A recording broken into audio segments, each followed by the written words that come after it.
Greetings, self-esteemed web, I'm Patrick11, reviewer of the good, the bad, and the underrated. Today is a special review for me. Not only am I reviewing an adaptation of one of my favourite books ever written, but also the first film to truly disappoint me. Time to let out nerd rage that I've held back for almost a decade. Written by Philip Pullman as the first of the His Dark Materials trilogy, Northern Lights, aka The Golden Compass if you're a filthy Yank, is a fantasy book focusing on Lyra, a girl from a parallel world like ours where people's souls walk outside their bodies in animal form called demons. After one of her friends is kidnapped by an organisation known as the Gobblers, she goes on an epic quest to find him, along the way getting tangled up in witchcraft, parallel worlds, dark secrets of creation, and talking warrior polar bears, which may just be the coolest idea in all fiction since humans having literal spirit animals. I reread Northern Lights in preparation for this review, and I loved it just as much as when I first read it. It's an epic tale full of amazing characters, an expansive world, and a tense plot full of twists and heartbreak. And since the book was fairly successful, it got made into a film and... boy, strap in guys, because the pre-production of this film is a lot more interesting than what actually hit the screen. The books have become notorious in some Christian circles for Philip Pullman's highly outspoken atheist views, especially as the main villains are the Magisterium, a dictatorial religious organisation who want to stamp out free will to rule all the worlds they can. While I understand how they feel, I interpreted it more as Pullman being distrustful of religious organisations that have too much power. But this is the view of an agnostic who did go to church school, but also hasn't been on speaking terms with Jesus for about 8 years, so take my view for what it's worth. I do have to say that naming your main villainous organisation after one of the most powerful sects in the Catholic Church was a little bit on the nose. The film was directed by Chris Weitz, who honestly wanted to make a loyal adaptation of the book, shooting a lot of the film to be incredibly faithful, right down to its dialogue. However, once evangelical organisations kicked up a fuss, mostly about how the main heroine's main goal is to kill God, which, as I said, it isn't, New Line ordered significant edits to the film during post-production, reportedly cutting over an hour's worth of footage and causing Weitz so much grief that he disowned the film. These changes did little to satisfy the irritated organisations, and now fans of the books were also ticked off. And on top of that, the cuts included a lot of the more unique story and thematic elements, while leaving its generic fantasy skeleton, leading to mediocre reviews, the film underperforming, the evangelists proving right the book's warnings about overly powerful religious organisations stamping out any ideas that aren't theirs, and plans to adapt the other two books, The Subtle Knife and The Amber Spyglass, were scrapped. So let's see how universe's worth of potential added up to something so much less than the sum of its parts in The Golden Compass. This film starts with Eva Green narrating about parallel universes. Initially, the concept's established well, starting in our universe, where she says people have souls in their bodies, then crossfading to a street that looks the same but with older lights and Daniel Craig's Lord Asriel flanked by his demon Stelmaria. Only to chuck it out of the window a few seconds later by dropping the concepts of Gyptians, witches, armoured bears, dust, the alethiometer, and the magisterium on the audience without explaining them. Allowing world building to occur naturally as the plot progresses? Pfft, nah, we need to chuck it all onto the audience like a pie to the face. Incidentally, these elements are actually decently introduced when they do come up in the story, so what was the point of this extra crappy exposition dump? We then cut to our protagonist Lyra playing with the other kids. This is a nice, if generic, introduction, though it becomes more unique when she and her friend Roger enter the university where they live, because he's a servant and she's an orphan. There's a curse on this gate. Why ain't nothing happened to you then? Because we live here. We got safe passage, see? Not only is this a decent introduction to Lyra's habit/talent for lying, but Dakota Blue Richards does really sell her carefree but commanding attitude. It's especially impressive as this was her first role. I also love how Jordan College and the world as a whole was realised. Glimmering and impressive, but with a shadowy darkness over everything. As for the Oscar-winning CGI, it's a bit more hit and miss. That goes without saying for CG that's over a decade old, but the demons are really inconsistent, though the armoured bears fare a little better. I think even at the time I found the effects a bit unconvincing. Transformers probably deserved to win Best Visual Effects that year. It should pain me to even indirectly praise Michael Bay, but either way, I'm holding up a disappointing adaptation of one of my favourite franchises, so... In order to steal a poisoned robe, she sneaks into a study, but gets stuck hiding inside a closet when the Master and a man from the Magisterium come in for a meeting with her uncle, Lord Asriel, which is also where one of the first iffy changes from the source material comes up. In the book, the Master of Jordan poisons Asriel's drink because the Magisterium deem his studies to be heretical, even though Jordan College is supposed to be independent from their authority, while here, the Master leaves the shady evil henchman alone in a shut room after he says, Lord Asriel will be silenced, one way or another. Instead of showing the terrifying power the Magisterium has, that no sanctuary is safe from their reach, it shows that the Master is a complete moron. It's a wonder Lyra survived this long. Asriel then comes in to get some liquid confidence before asking for funding of another expedition to the north, but Lyra saves him. I saw that man from the Magisterium pour some powder into the wine. Go back in there. Keep your eyes open and your mouth shut. You're lucky, Lyra. Usually messing with a Bond's drink is a deadly crime.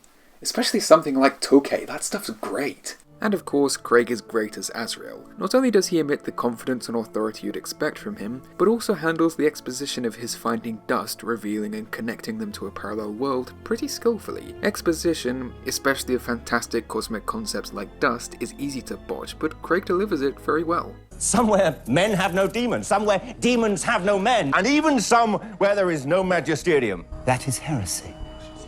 That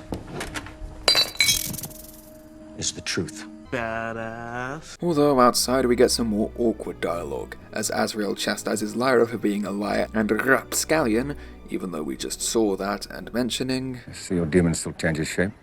Hasn't settled yet. The world's taboo of touching another person's demon and how a human and demon feel the same pain was established smoothly in earlier conversations, so this only sticks out because of how rough it felt. Not to mention this is a pretty underwhelming establishment of their relationship. Not that Lyra and Roger's friendship fares much better. If you was taken by the gobblers, I'd come and rescue you. You'd come get me too, wouldn't you? Of course. Well, gee, I sure hope neither of them have to put that promise to the test. At dinner that night, the college is visited by Mrs. Coulter, played by Nicole the Kid. Oh man, that dress. I get that it's supposed to look like dust, so symbolises her sinful ways despite working for the Magisterium, but that is really on the nose. Regardless, Kidman's really good, having a kindly but creepy air about her. However, her monkey demon just looks weird. I think they're trying to make him creepy with that humanish face on the monkey, but it just looks odd. Also, I know this is a nitpick, but... We discussed the political structure of the ice bears of Svalbard. You've seen an ice bear? So, we have ice bears in our universe. They're cool, but not really anything special. Armoured bears, on the other hand, are pretty unique. I promise I wouldn't harp on this, except later a character calls one of them A Panzerbjorn. which is Icelandic for armoured bear. Plus, armoured bear just sounds cooler, so why change it? Ice Bear wants justice. Although she says the Bear King wants a demon because... Chekhov's gun, and so she can ask Lyra to become her assistant for her travel to the north, despite not knowing that Lyra wanted to travel there, so using it to manipulate her. I'm not sure that would be consistent with Lord Asriel's wishes for her education. Let me deal with Asriel. Very well. Why did Asriel even leave her in your care if you're so spineless? Outside, Roger and another kid called Billy Costa are just walking about, and despite their young age, they have only 2 days left till retirement.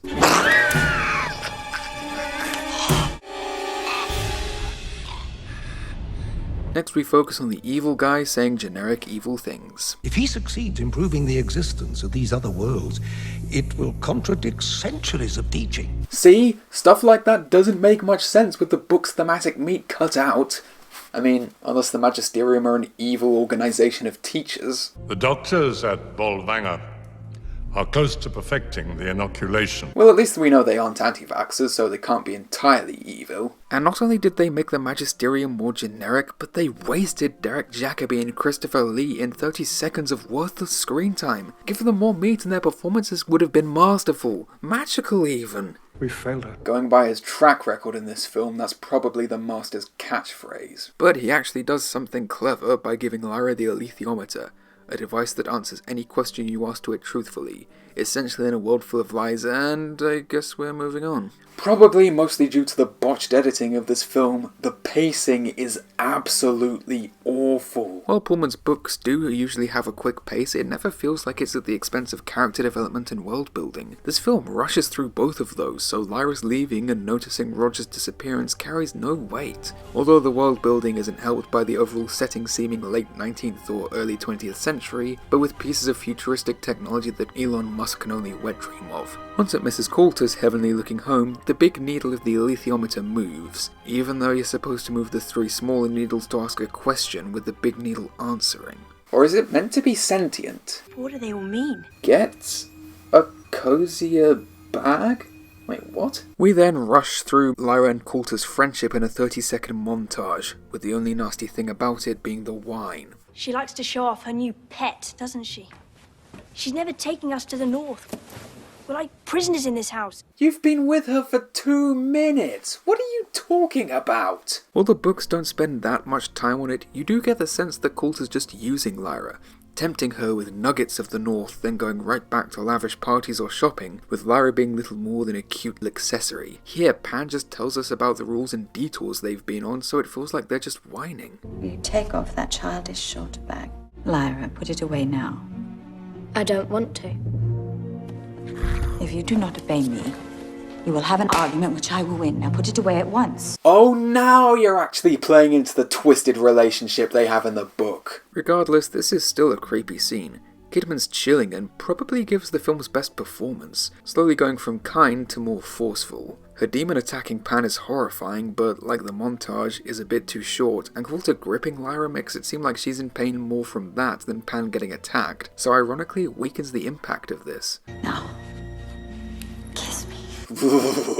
Pan continues to go on about the room that was never mentioned or seen, but in it they find a list of lost children, including Roger and Billy, going to the General Oblation Board. G-O-B.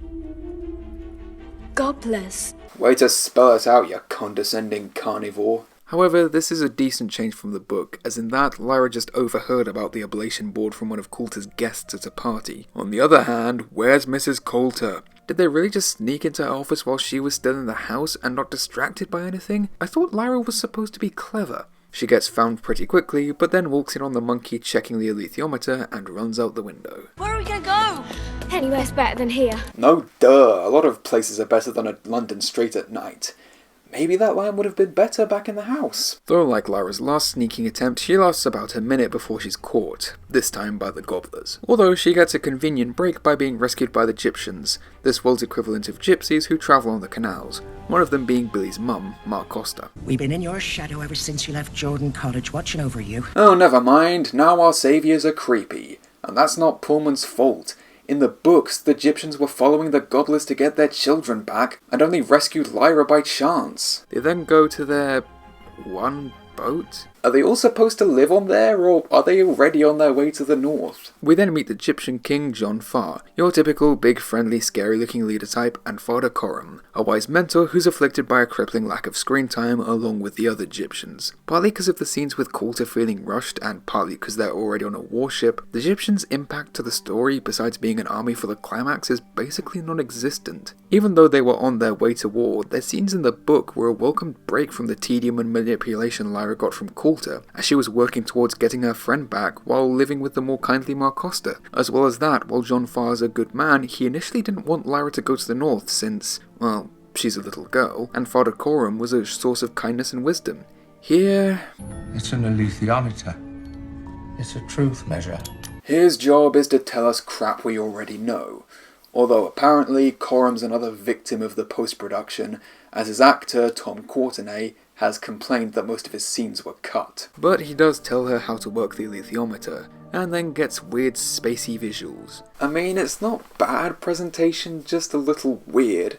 Especially as how vague the symbols were in the book added quite a bit of tension, so now the alethiometer just feels too easy. We then randomly cut to Bolvangar, because I guess we'd forget that Roger and Billy had been kidnapped 10 seconds after their kidnapping was just discussed. Then we cut to Snively McHenchman and Mrs. Coulter discussing A prophecy. Are you familiar with the prophecies of the witches? You think she is that child? impossible. neglecting to mention the details that actually make this more interesting than your bog-standard Chosen One prophecy. That Lyra can't know her part in events to fulfill them, and that most of the people who know about the prophecy don't treat her like a special little hero, but actively want to stop her. Heck, they don't even mention the part she's supposed to play in events. Coulter then sends some spy grasshoppers? They look more cute than creepy and are also fairly obvious. They're supposed to be the size of flies. Meanwhile, Asriel's just doing some Byronic contemplating of Svalbard's poorly composited green screens. You can bet that Coulter woman has hired every Samoyed bandit from here to the pole to hunt us down. And you jinxed it. Well done. Then he goes on to make a bad case for anyone calling him the best Bond, as when the Samoyeds surround him, he just hits them with his gun instead of shooting them. Due to this little lapse in common sense, he's easily captured. Badass seeker of truth, everyone. Back with Lyra, the spyflies reach her and make themselves obvious, one getting away and the other being captured by Father Coram. What was it after?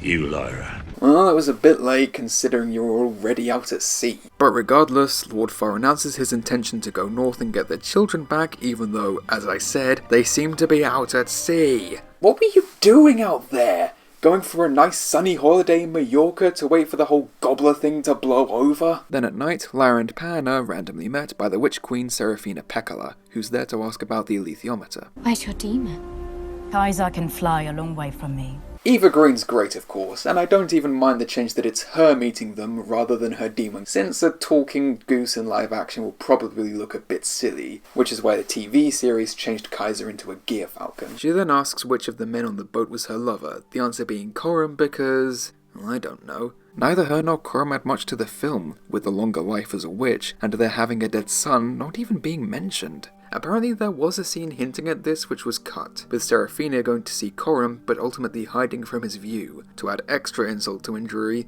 this was Green's favourite scene in the film. But she does tell her about Bolvangar. The place of fear.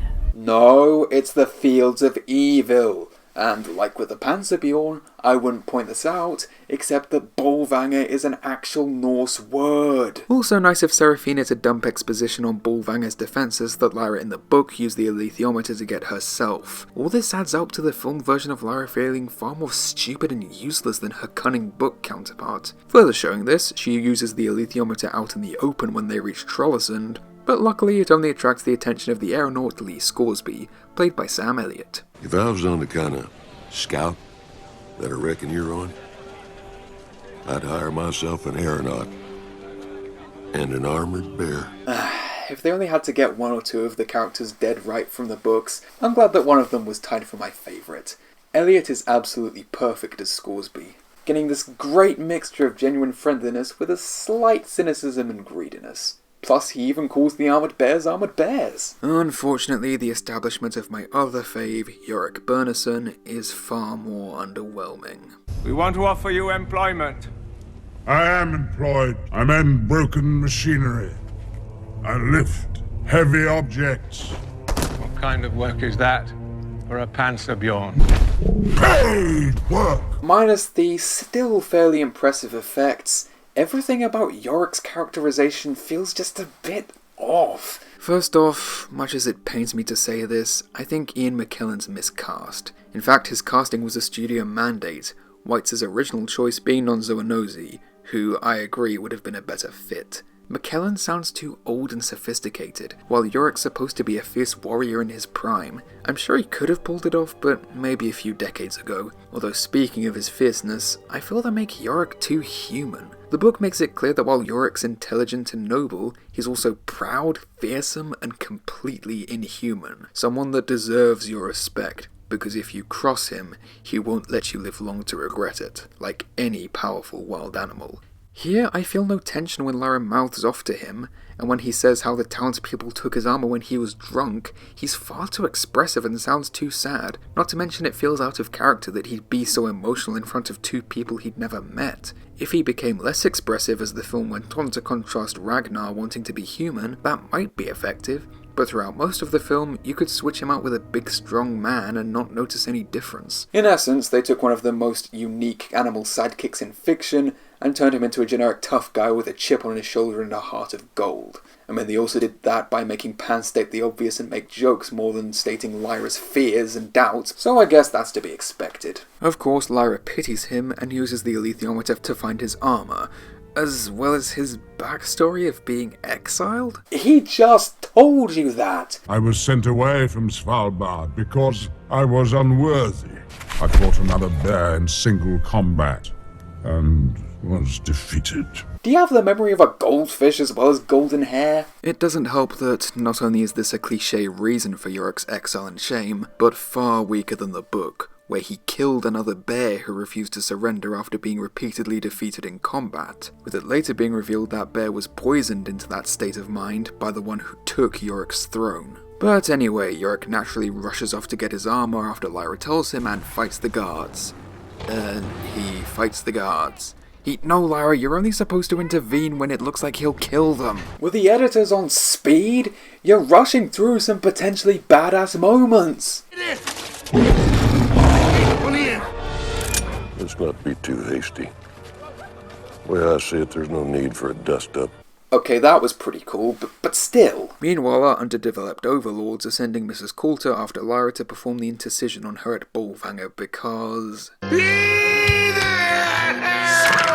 I mean, why would you put such a difficult task on a mother? Oh, and spoilers for the obvious twist that the book revealed before it became painfully obvious, Mrs. Coulter is Lyra's mother, and Lord Asriel is Lyra's father. And they had to give her up because, well, Asriel isn't Mr. Coulter, let's just leave it there. As the Gyptians move north, with dialogue between Lyra and Yorick that could have built their friendship just played off as a 5-second comedy bit, they set up camp where Lyra poking around on the alethiometer reveals something important to knowing what's happening at Bolvangar in a village near them. You could take me there, couldn't you? You could carry me there and back before anyone knew. If this knowledge is so essential to your mission, and especially if you're taking one of the strongest assets to your side while you're in the middle of enemy territory, I really think Lord Farr should know. Oh, and in the book, they did let him know. At least it does bring forth a genuinely stunning image of Lyra riding Yorick across the snow. Then when they come to the village, or house, it's replaced with dread as Pan immediately wants to turn back. Then in the dark, barren house, they find Billy without his demon. In the books, he was another boy named Tony, but I don't mind this change so much, as all the adaptations of Northern Lights make it, and any which way the reveal that the Magisterium are cutting children's souls from them is absolutely horrifying. It should especially be added to with more tragedy, since it's now happening to a character we already knew, but since we barely know Billy or Marcosta, it feels limp. Especially as only 15 seconds after they return, they're attacked by Samoyeds and Lyra's taken, meaning the horror and tragedy of the situation is kneecapped. And on a lesser note, they leave one of my favourite horrific details from the book out. That the child clung to a dead fish he found in the house as if it were his demon, only for him to die soon after they got back to camp, and the men to feed the fish to their sled dogs instead of cremating it with the child. In fact, the Gyptians are such an afterthought to this story that we don't even see Billy die. But back on track, after a short action scene, Lyra's taken to the armoured bears? Why? What would the armoured bears want with a child? It's clearly not a stop-off to Bolvangar as the Gyptians were already on their way there. Incidentally, that's where the soldiers took Lyra in the book. I promise, I wouldn't be going on about these changes if I didn't feel they were important.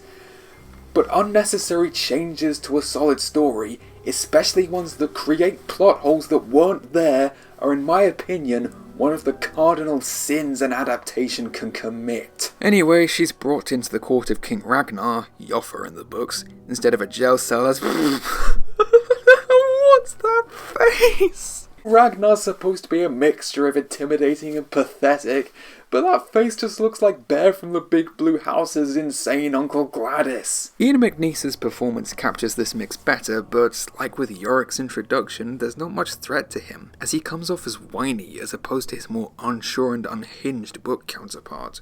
He's on his way here now, to fight you. What? He's mad.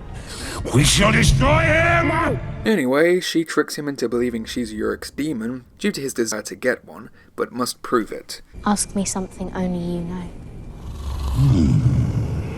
Where's Shadow? No, he asks her how he became king, which is common knowledge. He defeated Yorick in battle. In the books, he asked what the first creature he killed was, the answer being his father, which he hid since murder is frowned upon by the bears. But anyway, she says that she'll become his demon if he kills Yorick in combat, as he comes to rescue her. I told the king I was your demon, and that he must fight you. Lyra Belacqua. No, I shall call you Lyra Silvertongue. Yeah, cool. Why exactly is that important? Unlike in the books, you didn't establish that bears normally can't be lied to, except when they act human, like Yorick getting drunk, or Ragnar desiring to be more human. You took one of the coolest moments from the book, where Lyra and Yorick's friendship was truly solidified, and you completely neutered it. But at least the spectacle almost is pretty good.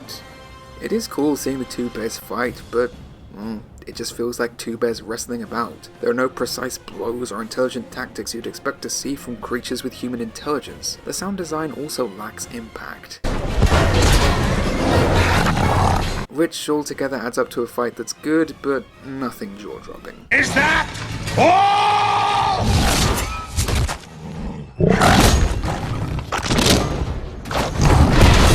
I mean, except for that. So now that they have a bear army, storming Bolvangar should be no problem, or they could set off on their own without even the Gyptians to back them up. What's the matter with you? This is another adaptation-induced plot hole, as, like I said, the Samoyeds initially took Lyra to Bolvangar, and the stuff with Yorick reclaiming his throne came after they'd rescued the children. Why they're running ahead is a matter I'll get into later, but after walking across a crevice that should make taking children to Bolvangar impossible, she reaches the station, which looks pretty high-tech for what's supposed to be a new secret station. The atmosphere is decently creepy, but a little too bright and Wonka-ish. The tropical island wallpaper to bring brightness to what's supposed to be a dank, creepy room is a nice touch straight out of the books though. Lyra finds Roger and they instantly come up with an escape plan, even though she's only been there for a few minutes. For reference, it took her a chapter's worth of time and noticing how disorganized the fire drills were in the book to come up with one. Is this Lyra stupid or stupidly clever? Make up your mind! She then goes into a random conference room to consult the alethiometer. What could possibly go wrong? Very interested in discovering how several children managed to wander free from the station. But once Coulter exposits that Asriel's been captured and leaves, Lyra suddenly gets her characteristic idiocy back and is caught by the staff. However, the horror felt by someone getting their demon touched by another person seems less primal disgust and more like Lyra just really needs a nap. She's taken for intercision with the horrifying image of a silver guillotine cutting child and demon, replaced by an electrical field. I guess it's supposed to be more tense, but is far less visceral and creepy. It's clearly there to make it more tense before Mrs. Coulter comes in to save her, but ironically makes the scene far less impactful. When Lyra wakes up, Coulter talks to her about sin, and how the Magisterium believes dust to be the cause of it when it surrounds people after the demons settle at puberty. Oh wait, no. How dust is a force that makes people go naughty, but they don't know why. Can't suggest that some religious doctrine is overbearing, wrong, and can lead to awful misguided things being done in service to it. Long time ago, some of our ancestors made a terrible mistake. Say Adam and Eve! It's so obvious, just say it! So it's time for a nice mother-daughter chat. And admittedly, Coulter revealing that she and Asriel are Lyra's parents is handled better than in the book, in that it was revealed to her in a really long exposition dumped by Lord Farr. But not only does this make the Gyptians even less important, it's such an obvious twist that saving it to here gives you less time to think about the similarities and contrasts between these powerful, deceitful individuals, and how these traits are reflected more positively in Lyra, instead making you wonder how much longer it'll take for them to finally go. What a twist! It also doesn't help that due to how little time we've spent with Asriel or Coulter, this reveal lacks the impact that it needed. However, Lyra earns some clever points back, as when Mrs. Coulter asks for the alethiometer, she instead gives her the tin containing the spy fly. Those points are detracted from the writers though, because we never saw Lyra steal it from Father Coram. Or maybe Lyra's a witch now, I don't know. Lyra then presses random buttons to destroy the indecision machine and leads the other kids to escape, only with no fire drill to distract the staff or guards. They're met with a few hundred soldiers with wolf spirit animals. Stupid! You're so stupid! Luckily, they have a one-man army with Yorick, who's then backed up by 2 more armies of witches and Gyptians. The initial scenes with Yorick tearing through the guards, followed by the witches suddenly coming down on them, are really effective. But once the Gyptians arrive, it quickly devolves into a bunch of quick-cutting messiness. It also doesn't help that none of the armies arriving are a decisive factor in defeating the Tartars, it feeling less like the Gyptians turn the tide and more just a gradual overwhelming of the forces. It's not bad, just slightly underwhelming. If only the story had a more satisfying emotional climax compared to this cool but unsatisfying big battle. So with the station in flames, Lyra, Roger and Yorick fly off with Scoresby, who talks with Seraphina about the prophecy. It's telling me about my father. It says I'm bringing him what he needs. Oh, that should become horrifying in a bit. So they fly off to find Azrael as... It ends there? It's such a random place to end, with the plot with Azrael unresolved, but it's also not an effective sequel hook since there's so little tension in this part of the story. Because part of the hour of footage the studio cut was the film's ending. Azrael's revealed to be planning to travel to another world in order to destroy dust, as he thinks it will give people freedom from tyranny and sin, but needs the energy released when a child and demon are separated to do it. He doesn't need the alethiometer, he needs Roger. The scene with Lyra crossing the gorge was originally from the ending, hence why Yorick didn't take his bears to Bolvangar, and also why the gorge disappears when Lyra reaches the station. So instead of ending on the reveal that both of Lyra's parents were as bad as each other, leaving her to forge her own path in a new world, we end on this limp, tensionless excuse for a conclusion.